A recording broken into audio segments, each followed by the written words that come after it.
So some of you already know this, but a few days ago, I decided to get into a wrestling match with someone who's been doing Brazilian Jiu-Jitsu for about 15 years.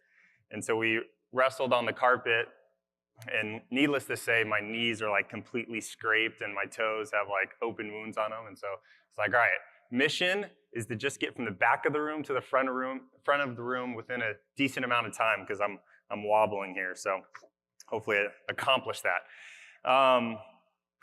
So the whys of everything. Super grateful to be up here today. And as I was sitting in the back of the room, I was looking around and seeing all the powerhouses that are here.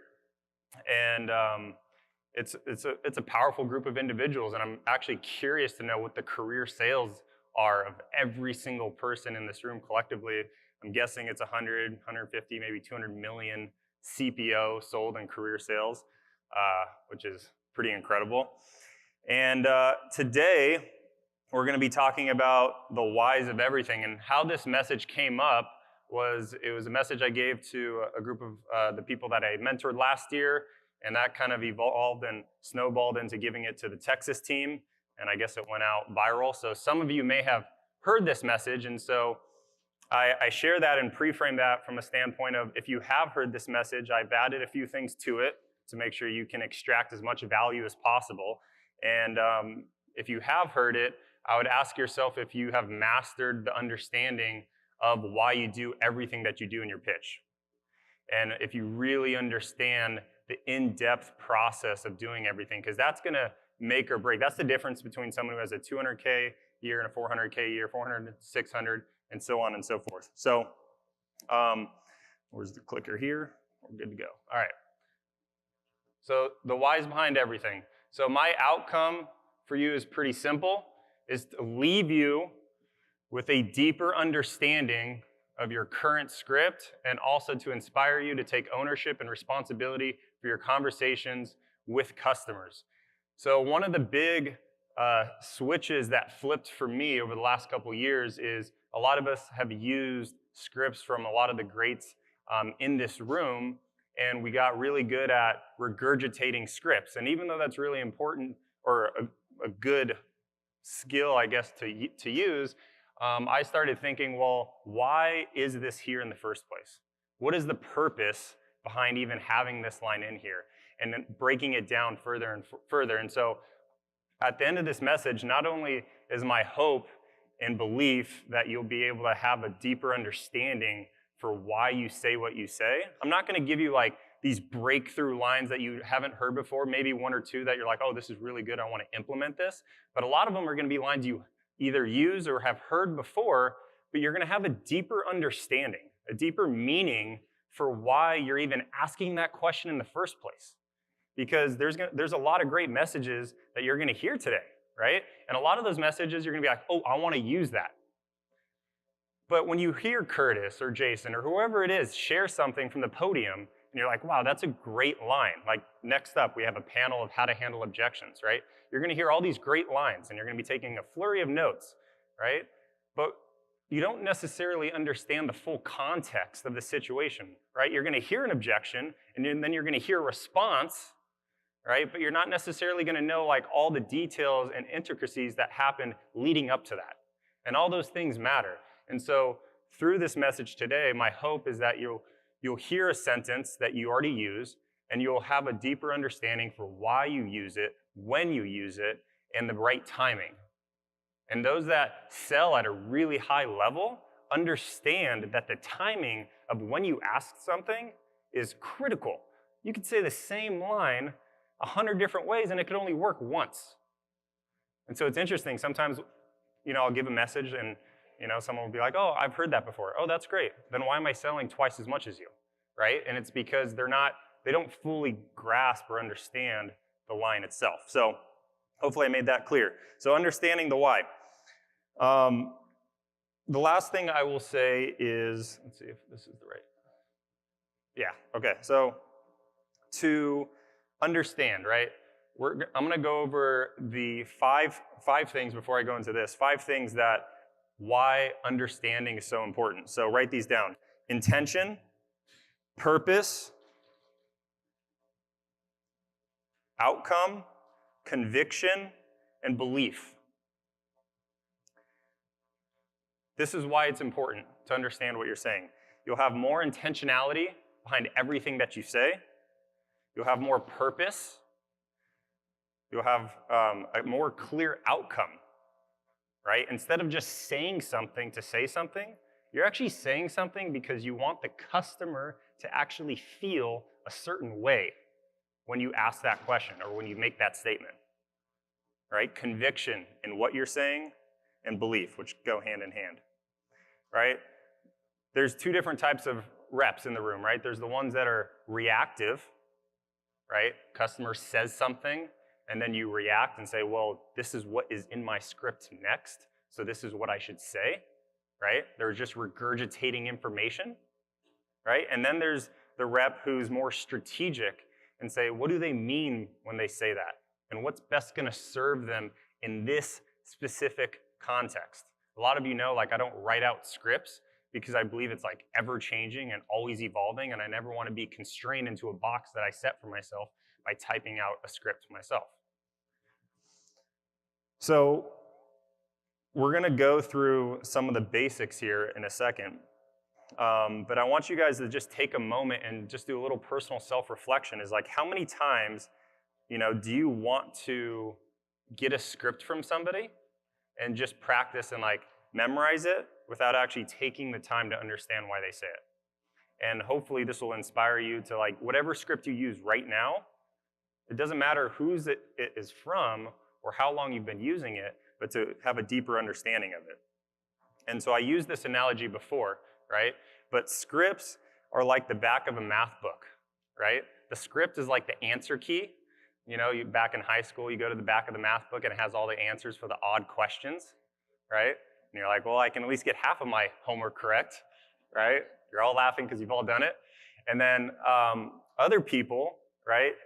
And then understanding it, right? The understanding portion is basically being the tutor, right? You're tutoring yourself. You're understanding why you say what you say. And then when you go to when you get tutored, and you're like, oh, that's how you get the answer, right? And you can do more of it, right? So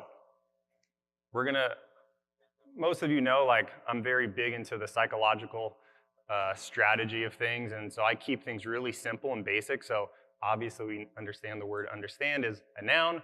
It's the ability to comprehend something. And this is worth writing down because it's just going to give you a deeper meaning to the word, right? The ability to comprehend something, right? You guys know I love the scaling question of, on a scale of 1 to 10, blank, right? On a scale of 1 to 10, what is your ability to comprehend your own script, right? And these are some synonyms for the word, which is interesting because it also gives a different lens and it gives a different perspective. Sometimes you hear something and it doesn't quite click the same way than when you hear it from someone else or from a different perspective. Mastery, discernment, interpretation, cognizance, right? Right? The hope is to have, level 10 mastery of everything that you say, right? And then for those of you that are big English majors, which I am not, but it's also an adjective, right? And so you can use it in a different way, which is sympathetically aware of other people's feelings, right? Your EQ. And this is a huge area of opportunity, I think, for a lot of people, is being able to understand where the customer is coming from. And Chelsea alluded to a lot of this in her message.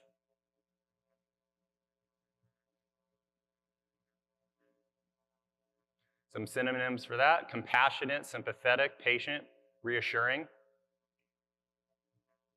Right? Being able to reassure your customer as they're going through the process. One thing I've learned through my years of selling Cutco is customers literally don't know how to make a decision. Like, I want you to take that for a second and let it sink in. Customers, 90% of them, do not know how to make a decision. And so it is your responsibility to help them make a decision. Take them through the thought process that they should go through. Because a lot of times there's all these roadblocks, right? along the way. And so your ability to master this, your ability to be patient, right? A lot of people who've worked with me know I'm very patient with the customer, and reassure them that they are making the right decision and that they're using the right rationale, right emotion to make this decision. They'll leave with a purchase and feeling good about the decision that they made. All right, so what I'm gonna do with the rest of the time I have with you guys today is we're gonna go through a series of questions that you guys have asked before, most likely, and I'm going to give you a deeper understanding or a deeper meaning to why you even asked that in the first place. And this should be eye-opening for a lot of you. All right, so we're gonna start really simple. Are you familiar with Cutco? All right, it's probably a question most of you ask. I would be willing to bet that at least half the room, if not more, ask it a different way. They say, have you heard of Cutco? Right? And there's been other people who have mentioned this before. I know Curtis is big on this. Are you familiar with Cutco literally implies you should have already heard of it. Everybody has it but you. So aren't you familiar with it? Versus saying, hey, have you heard of Cutco? Saying, have you heard of Cutco implies, oh, it's not that big of a brand. We're not super popular. I don't know, have you heard of that movie? You should be familiar with this movie, right?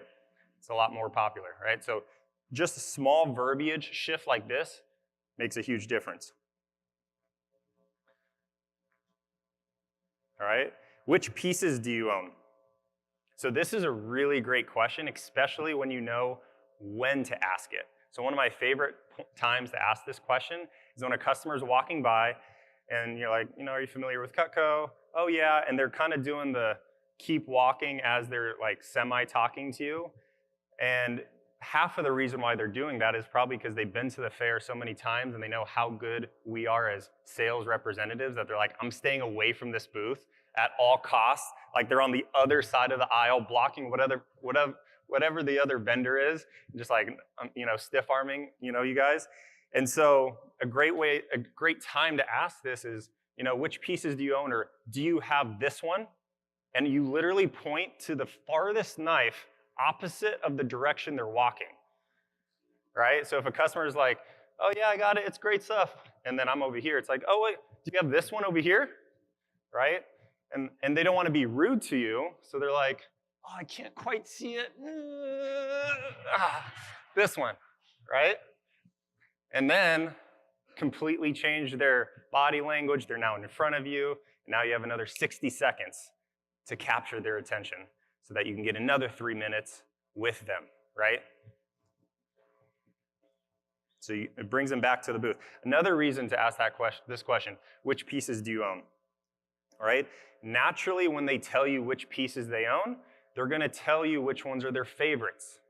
They're going to tell you which ones they don't use, right? Data collecting. The more information you can get from a customer, the easier it's going to be able to serve them and know what direction to go to make sure that they're going to leave there with something more than what they, currently have. A lot of times in this process of asking which pieces do you own, they're also going to divulge to you if they bought them all at once or over time. Why is that important?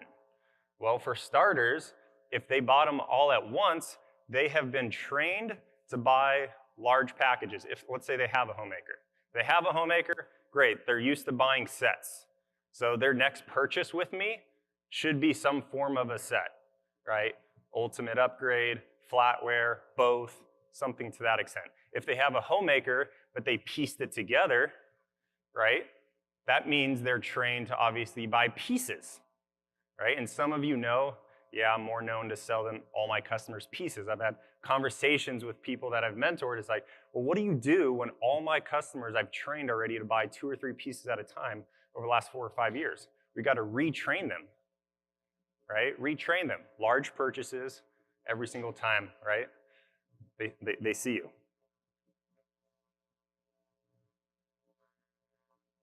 How long have you owned Cutco? Most people probably ask this question just from a standpoint of it being a filler question, a filler word, right? Oh, how long have you owned it? No real strategic reason to ask it. The main reason why I ask it is because I want to know how familiar are they with the price, right? I want to know how familiar they are with the price of Cutco. If they bought it last year, right, they're somewhat familiar with the price. If they bought it 20 years ago and you decide to skip a whole price comparison, you're going to run into that objection at some point in your pitch, right? And so that's another reason why I don't have a script, is because the script literally is like a moving puzzle that adjusts as they answer questions, and so you know which direction to go.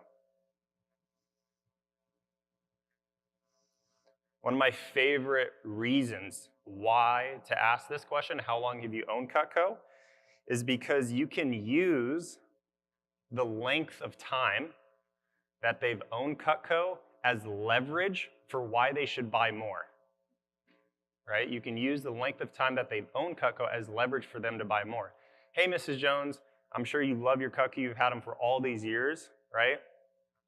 The only thing you probably regret is not buying more Cutco when you first knew about it, right? Let me show you all the options and packages that we have. Or if they're on the fence, right? If they're on the fence, they're like, oh, I don't know if I want to buy this wedding gift for a family member or a friend or for their kids, right? Mrs. Jones, you've had your Cutco for 20 years. Have you ever received a gift that you've used every single day for the last 20 years? No, obviously. Right? What a great gift you could give to your kids, Mrs. Jones, knowing that they're going to use it every single day for the rest of their lives.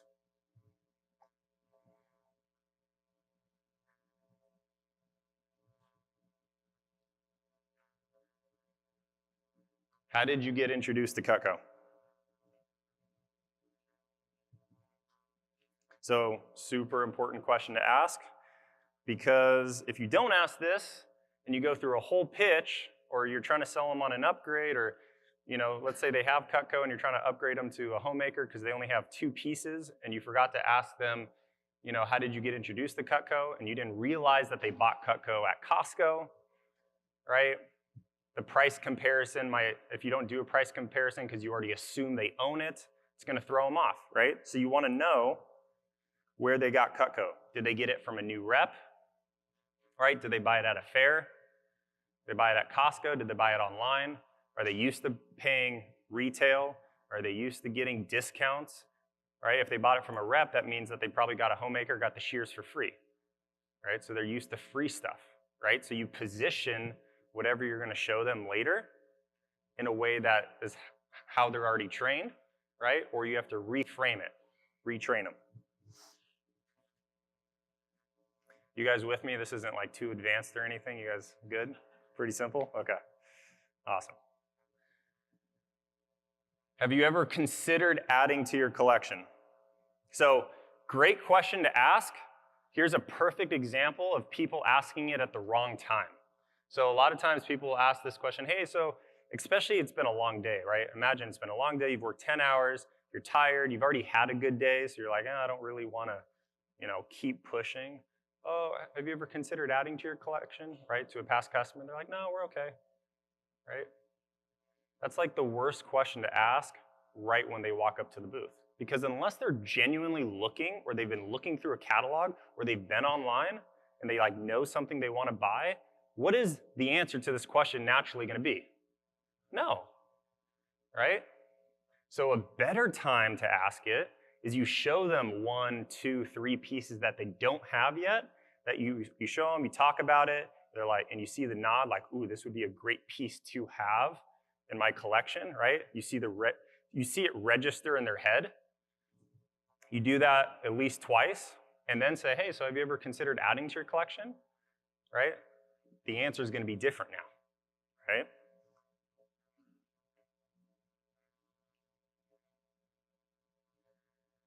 Just so you know, this is the biggest event in this area, all right? So it doesn't matter which event I work. I don't care if it's a 1-day street fair or a 12-day event or the LA County Fair. No matter what event I work, I figure out a way to tell them that this is the biggest event in this area, and I tailor my statement so I'm in 100% of integrity that it is true. So what would that look like? hey, Mrs. Jones, just so you know, this is the #1 event in this area for 2 days, right? Or this is the #1 event in this area for 1 day. Or this is the #1 event in this city. Or this is the #1 event that I personally work. Right? They don't hear the nuances, they hear that it's a big event to you in some way, shape, or form. And so by you doing that, it creates urgency. So hey, this is one of the biggest events in this area for 3 days. So all that to say, Mrs. Jones, if you were ever going to add Cutco to your collection, this would be hands down one of the best days and times to buy Cutco because of some of the promotions that we have. Right? So what does that do? Why do you say that? Well, it creates urgency for one, right? It's a great statement to say within the first couple minutes of talking with your customer. And it handles certain objections. Objections like, oh, can I buy online? Can I think about it? Well, yeah, you can think about it, but it's going to be more expensive later because this is the #1 event in this area.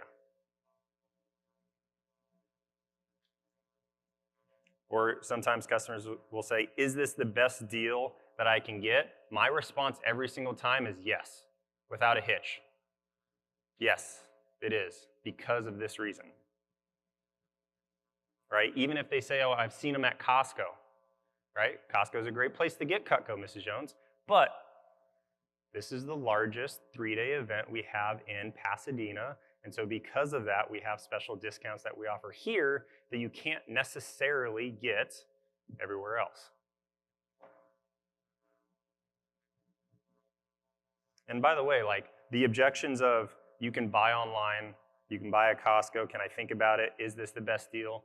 Yeah, you can always handle those objections after they come up, but all that is more time that you're trying to handle an objection that could have been handled earlier by using this pre-frame, right? And it's all about saving time, right? It's not always about the shortest distance, meaning like mileage. You guys use your Google Maps or Waze, and you're like, you see the different options, right? One direction, one route might be 15 miles and 20 minutes.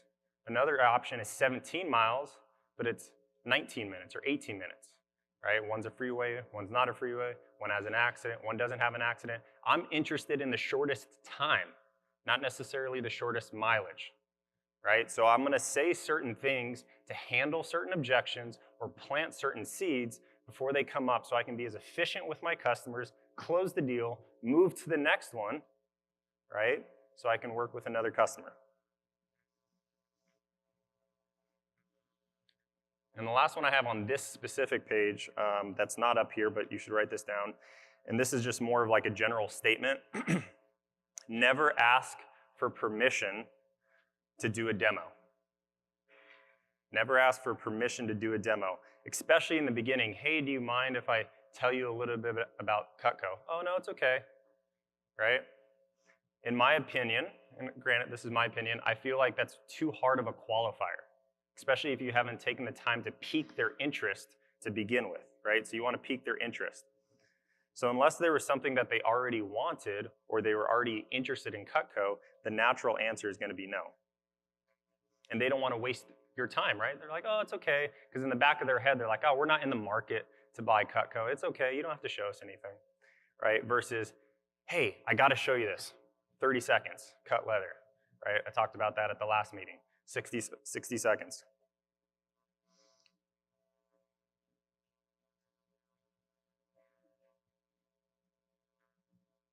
All right, next one. Most of you probably already say this. We have 2 packages, right? You got your 5-piece and you got your upgrade.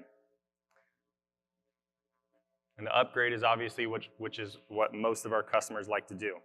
The reason why having an option close or having 2 options is great, like I know some people start at, hey, we have an ultimate upgrade, and then they work their way down, and that's one route to go about it.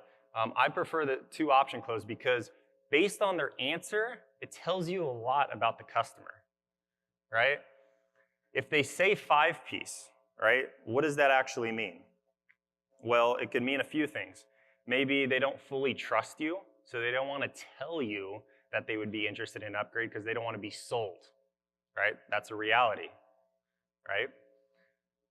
If they say 5-piece, it could also mean maybe that they're somewhat comfortable with their current set and they couldn't imagine adding anything more than 5 pieces,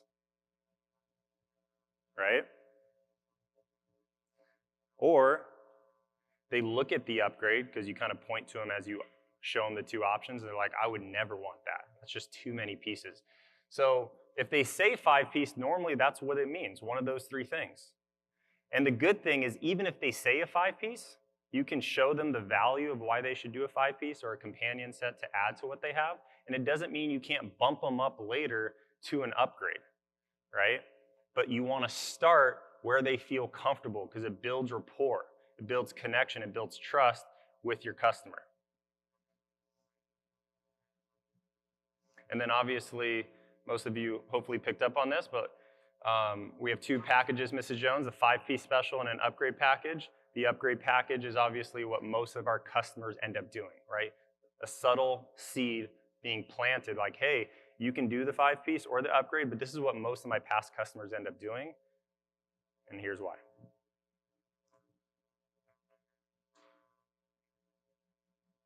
Do you remember how much your set was when you bought it? I love this one. Right? You want to condition them that it's going to be a higher price. And if they bought it, if they don't remember, you want to bring them up to speed. Like if they bought it 20 years ago, hey, Mrs. Jones, you probably remember how expensive it was when you bought it, right? Do you remember how much it was? Oh, I don't remember, but it was a lot of money. I know. Well, you can imagine how much it is today, right? But I'm willing to bet that you never once regretted your purchase, did you, Mrs. Jones? Right? So what I'm doing there is I'm bringing the pain of when they first heard the price of Cutco, but then I'm sugarcoating it by saying, well, even though it was painful when you first bought it, aren't you glad you made that investment? Aren't you happy that you decided to pull the trigger anyways? And I say that, why? Because they're about to go through the exact same process with me, right? I'm going to show them an upgrade. They're going to be like, wow, that's a lot of money. But then they're going to think, well, I'm so happy with my current set. I have had it and used it every day for the last 20 years. They're about to do the same thing with the upgrade, right? That's the strategy. That's the intentionality behind asking that question, right? You see how so much more goes into it than just a simple question.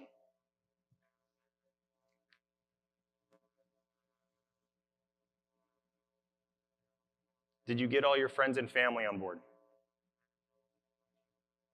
All right, this one's pretty straightforward.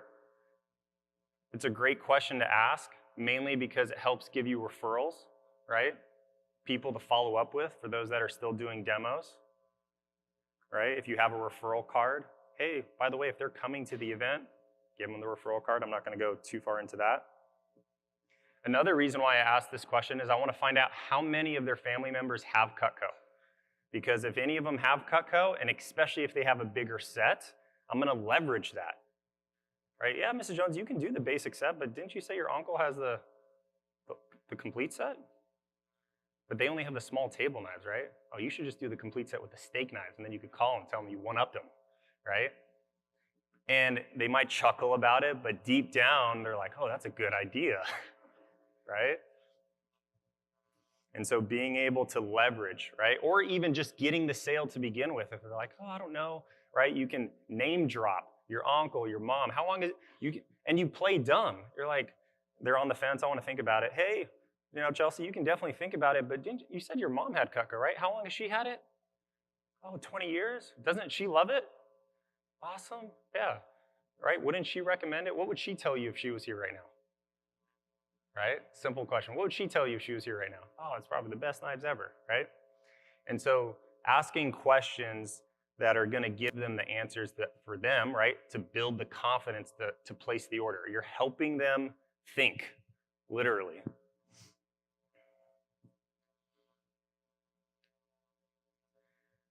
Review what they get after you show the price. So this is a big one. For those of you that worked with me know this is important.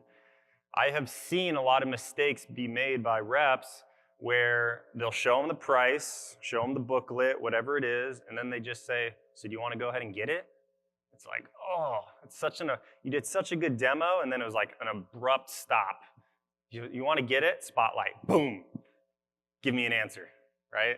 And if the customer is not 110 yes, it's gonna like totally break down all the rapport and the whole state of like flow that you created with your customer, right? Even if you're like, awesome, Mrs. Jones, do you want to do black, white, cherry, honey, right? Even that, great, so you want to go ahead and get it?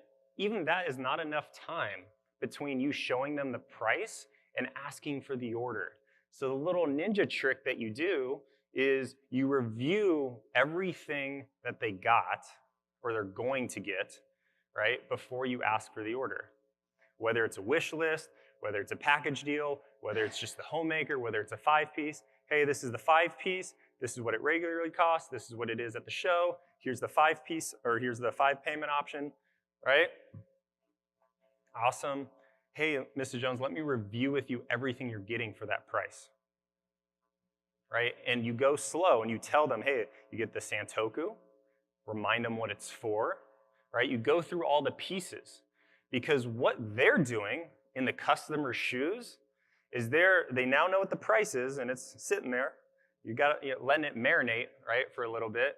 But as the price is there, you're reminding them everything they're getting, why they're getting it, how they're going to use it, and you're just reassuring the value of their investment, the value of their purchase before you ask for the order. And giving them that extra 30, 60 seconds, 2 minutes before saying black or white, honey or cherry is just a little extra time that they need to have that confidence. And sometimes I can read with the customer, I'm like, they're not going to say yes, right? Some of the top reps in the room know this, but they're not going to say yes right now if I ask for the order.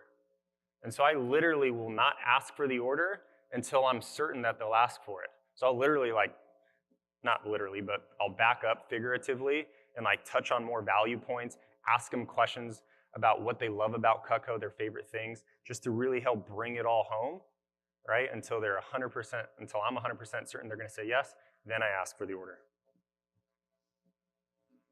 I'm almost done here. I know I'm short in time. Anything else you'd want to add to this collection?